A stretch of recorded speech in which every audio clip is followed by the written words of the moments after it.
दोस्तों, युवा मन के तहत आज एक और सवाल के जवाब पे चर्चा करते हैं। बड़ा गंभीर सवाल है और कोशिश करेंगे कि इसका जो है समुचित उत्तर दें और उम्मीद है कि युवाओं को ये उत्तर पसंद आएगा। तो सवाल है कि क्या ज़िंदगी भर कोई इंसान अभिनय कर सकता है? यदि कर रहा है तो क्यों? शायद उसमें कोई डर हो, और कोई डर है तो इतना भारी क्यों हो जाता है? तो मतलब ये कि कोई इंसान क्या पूरी उम्र अभिनय करता है? ये एक बड़ा सवाल है। तो दोस्तों, दरअसल हकीकत तो यही है कि इस धरती पर, इस मानव सभ्यता में इंसान जो है पूरी उम्र अभिनय ही करता है और अपनी पूरी ज़िंदगी के चक्र में वो कई तरह के रोल निभाता है। कई तरह के पात्र की भूमिका में उसे निभानी पड़ती है, जो कई बार सच होती है, कई बार छद्म होती है और कई बार चाहते हुए निभानी पड़ती है और कई बार ना चाहते हुए भी निभानी पड़ती है। यही एक हकीकत है और यही इसीलिए कहा गया है कि दुनिया एक रंगमंच है। हैं? आदमी कठपुतलियाँ हैं। तो मतलब आदमी कठपुतली है और उसकी डोर जो है कहीं और बंधी हुई है और वो अभिनय करता है। रंगमंच है, दुनिया रंगमंच है, ये भी हकीकत है। मतलब कि इस रंगमंच की एक कहानी है और उस कहानी के पात्र हैं सभी इंसान, जिनको विभिन्न भूमिकाओं में उतार दिया गया है और वो पूरी उम्र उसका अभिनय करते रहते हैं। इस लिहाज से आदमी एक पात्र है, एक चरित्र है किसी भी नाटक या कहानी का। अब ये आदमी पर निर्भर करता है, इंसान पर निर्भर करता है कि वो किस तरह का पात्र बनना चाहता है, किस तरह के चरित्र को निभाना चाहता है, वो कैसा चरित्र उसे पसंद है और उसमें अपने आप को किस तरह ढालता है और उसका चयन कैसे करता है, ये इंसान पर निर्भर करता है। हालांकि कई बार जो है समाज और दूसरी चीज़ों का वो देके आदमी को जो वो नहीं चाहता है वो करने के लिए, वो ऐसा चरित्र निभाने के लिए भी बाध्य कर दिया जाता है और बहुत सारे लोग इस तरह का अभिनय करते भी रहते हैं।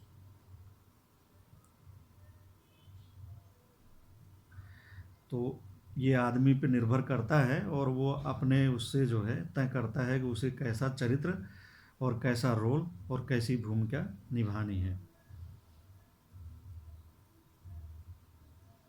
हालांकि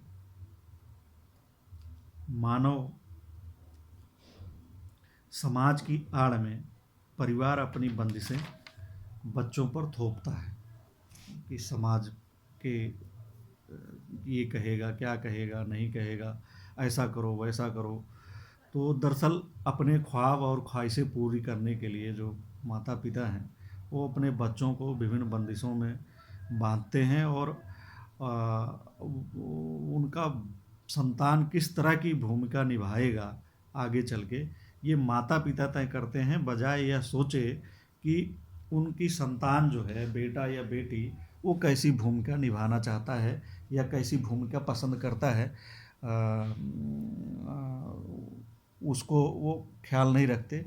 वो खुद तय कर देना चाहते हैं कि नहीं, ये तो इस पात्र की ही भूमिका निभाएगा और इसको इसीलिए इसको ऐसी ऐसी चीज़ें करनी पड़ेंगी।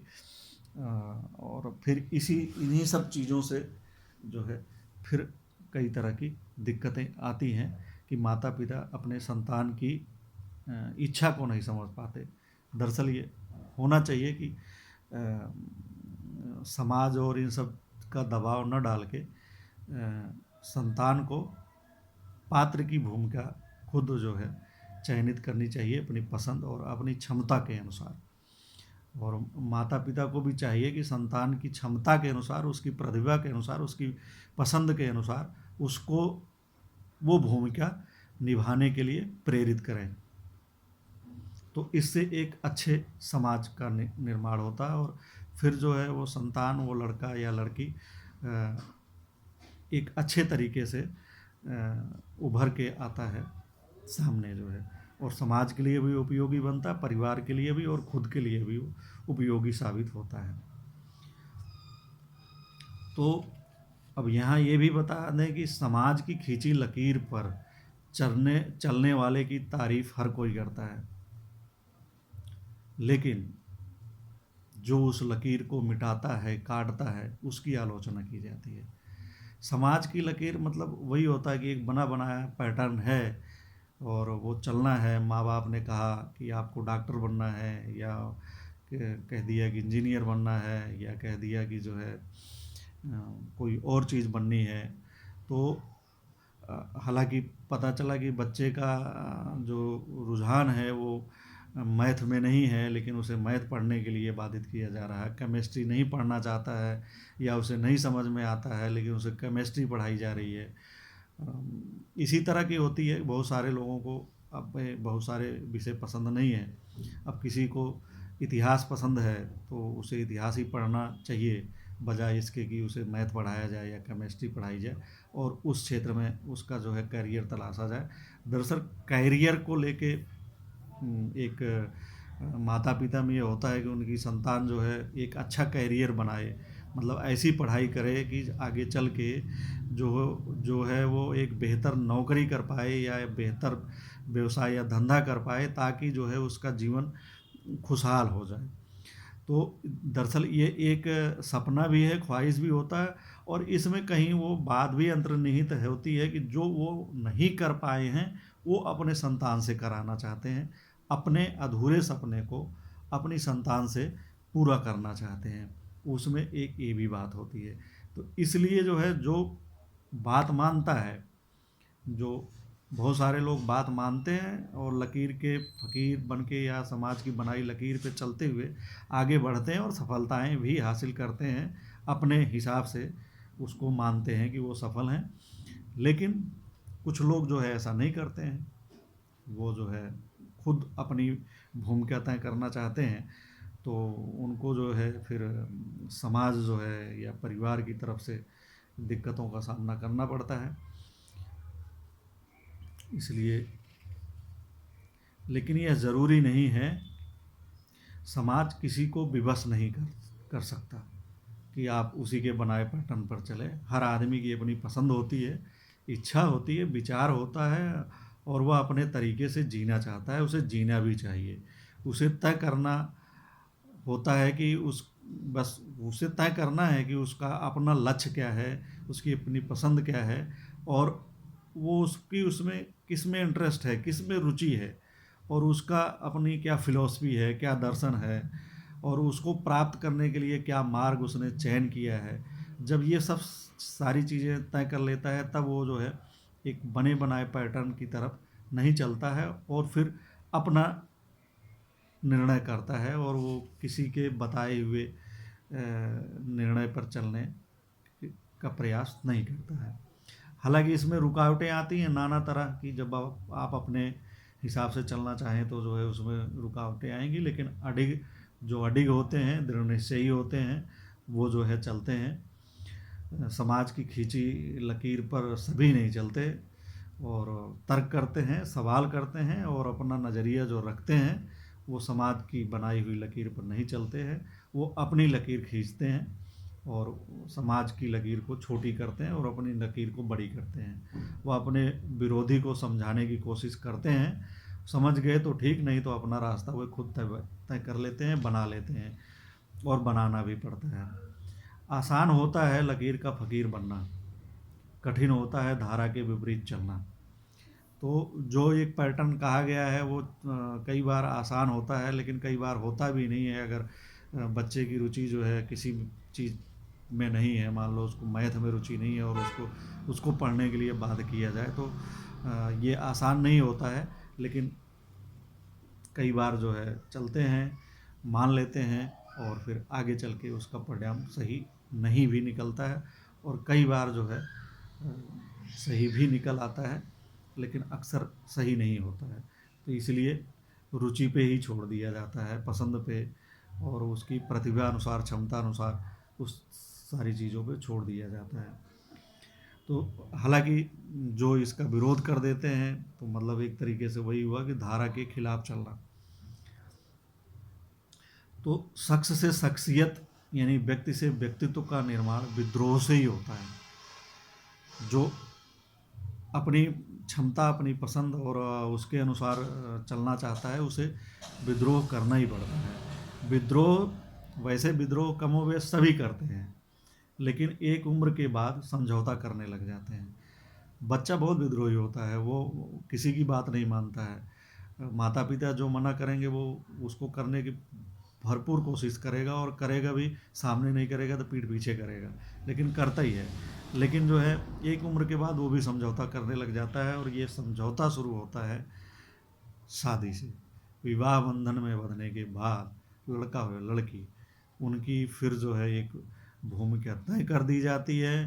फिर उस भूमिका में उनके रोल बदलते रहेंगे, और फिर उसको उनको निभाना ही पड़ता है पूरी उम्र। हालांकि बहुत सारी शख्सियतें हुई हैं, महात्मा गांधी, भगत सिंह, चंद्रशेखर आज़ाद, सुभाष बोस, जवाहरलाल नेहरू, इंदिरा गांधी, स्वामी विवेकानंद, ये ऐसी शख्सियतें हैं जो लकीर के फ़कीर नहीं रहे। इन्होंने अपने रास्ते खुद बनाए और उस पर चले, तो वो जो है शख्सियत बन के उभरे। इनके अलावा भी बहुत सारे लोग हैं जो इस तरीके से जो है लकीर के फ़कीर नहीं बने, और जो है अपना रास्ता चुना और आगे बढ़े हैं। और यहाँ सबके नाम लेना उतना संभव नहीं है, लेकिन ऐसे समाज में आपको बहुतेरे लोग मिल जाएंगे वास्तविक ज़िंदगी में भी, जो लकीर के फ़कीर नहीं होते हैं और अपनी पसंद का रोल निभाना चुनते हैं और उसे निभाते भी हैं। इसके अलावा भी समाज में बहुत से लोग होते हैं जो इस स्तर पर नहीं पहुंच पाते, लेकिन अपनी शर्तों पर जीते हैं और चलते हैं। यह सही है कि विद्रोह करने से आदमी डरता है। आखिर जिस तरफ पानी बह रहा है उधर तैरना आसान होता है, लेकिन धारा के खिलाफ तैरना कठिनाई भरा होता है, उसमें संघर्ष करना पड़ता है। जीवन को भी खतरा होता है, कई बार जीवन खोना भी पड़ जाता है। तो और सफलता की भी उतनी गारंटी नहीं होती है, तो इसलिए उसमें रिस्क तो होता ही है। लेकिन कहा गया है कि जो खतरा उठाता है वही जो है सफल होता है। यह ज़रूरी है कि आप जो करना चाहें करें, लेकिन उससे पहले उसकी सफलता की संभावना को ज़रूर तलाश लें। उसी तरह जैसे कोई व्यापारी या कोई किसान, व्यापारी अगर कोई धंधा करना चाहता है तो उसकी सफलता की पूरी संभावना को तलाश लेता है कि कहाँ से कैसे क्या करना है, कैसे क्या सफल होगा। इसी तरह किसान जब कोई फसल बीजता है तो उसके मौसम को, उसके खेत की मिट्टी को, खाद पानी को, हर चीज़ का पूरा वो तय कर लेता है। उसके बाद ही वो किसी फसल की बिजाई करता है, तो फिर जाके वो फसल तैयार होती है। तो इसी तरह आदमी को भी जब कोई ऐसा निर्णय लेना होता है तो उसकी चीज़ों को पहले से ही तय करना लेना चाहिए कि जो आप करने चाह रहे हैं उसकी सफलता कितनी सुनिश्चित है, मतलब उसमें रिस्क कितना है और जो है सफलता की संभावना कितनी है, इसको ज़रूर सोच लेना चाहिए अपना कोई निर्णय करने से पहले। तो बाकी तो ये है कि जो डर की बात पूछी गई थी, तो डर में तो यही है कि दुनिया में डर से ही जो है बहुत सारी चीज़ें चलती हैं। डर से ही धर्म है, डर से ही आस्था है, डर के कारण ही जो है आदमी जीवन बीमा कराता है, डर के कारण ही बहुत सारे धंधे चल रहे हैं। तो डर का बहुत बड़ा व्यवसाय है, और डर आदमी की ज़िंदगी में एक बहुत अहम भूमिका निभाता है, और इसीलिए कहा जाता है कि जो डर गया वो मर गया। तो डरना नहीं चाहिए किसी चीज़ को। अगर यदि आपको डराया जा रहा है तो आप सवाल करें, तर्क करें कि वो कितना वाजिब है, कितना सही है। तो डरे नहीं किसी भी रोल या भूमिका को निभाने से, डरे नहीं। अगर डराया जा रहा है, तर्क करें, सवाल करें और जानने की कोशिश करें कि ऐसा क्यों किया जा रहा है। तो ये ज़रूर याद रखें कि जो डर गया वो मर गया। और दूसरा है, डर के आगे जीत है। तर्क करेंगे, सवाल करेंगे और जानना चाहेंगे कि क्यों डराया जा रहा है, तो आप उस डर के आगे निकलेंगे, और जब उस डर के आगे निकलेंगे तो जीत आपकी होगी। हालांकि डर के आगे जीत है, ये एक बाजारवाद ने इसका एक उपयोग किया है, किसी विज्ञापन में जो है आता है। लेकिन जो है ये एक दर्शन है कि जब आपको डराया जाए तो आप सवाल ज़रूर करें, और सवाल करेंगे तो आपको उसका मूल वजह सामने मिलेगी। जब मूल वजह सामने मिलेगी तो जाहिर सी बात है कि आप उस डर से आगे निकल चुके होंगे, और फिर जीत जो है आपके कदमों में होगी। फिर डरने की कोई ज़रूरत नहीं है। तो कुल मिला के ये है कि आदमी अभिनय ही करता है पूरी ज़िंदगी। वो माता पिता के कहने से, समाज के कहने से चरित्र को निभाता है, या फिर अगर वो खुद भी तय करता है, कोई रोल तय करता है, तो उसमें भी वो करता तो अभिनय ही है। लेकिन ये है कि अभिनय करने के लिए जो चरित्र आपको पसंद है, उस चरित्र को आप खुद तय करें। और इसके लिए कई बार विद्रोह करने की ज़रूरत पड़ जाती है, तो वो भी करें। लेकिन फिर जो आप करना चाह रहे हैं उसकी संभावना भी तलाश लें कि वो कितना सफल होगा, ये भी बहुत ज़रूरी होता है। उम्मीद करता हूँ कि आप लोगों को ये पसंद आएगा, और इसी तरह युवा मन की बात में आगे भी जो है किसी सवाल का जवाब देने की कोशिश करेंगे नेक्स्ट वीडियो में। धन्यवाद।